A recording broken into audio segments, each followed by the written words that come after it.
गड झाले आता सेमीचा रणसंग्राम आहे. सेमीला सुद्धा या ठिकाणी 11 गाड्या आणि 11 गाड्यामधून एक जण फायनलला पात्र ठरणार. कारण नसीब की बात आहे. इथं नुसती बैल पळून चालणार. आता ड्रायव्हरचा चालकपणा आणि त्याबरोबर सुट्टी मेकरचा चालकपणा कामी येणार आहे. पहिला फायनलचा मानकरी लढत पाहायला मिळणार.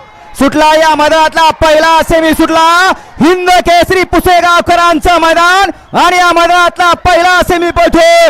एकूण 11 गाड्यामध्ये सुंदर अशी लढत चालू आहे. कोण होणार फायनलला पात्र?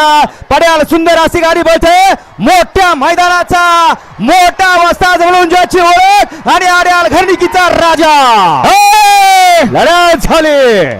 समोर बघा एक गाडी बघू नका. पाड्याल पळा मोठ्या मैदानाचा मोठा वस्ताद आणि आड्याल पळा गेल्या वर्षीचा याच मैदानाचा 1 नंबरचा हिंद केसरीचा मानकरी.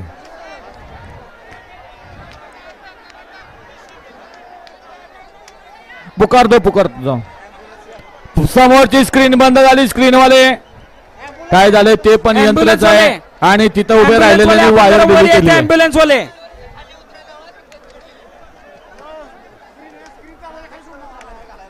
हा थांबा जरा. स्क्रीन व्यवस्थित करून घ्या आणि ॲम्ब्युलन्स वाले थांबा. झेंडा पंच गाड्या सोडू नका. थांबा.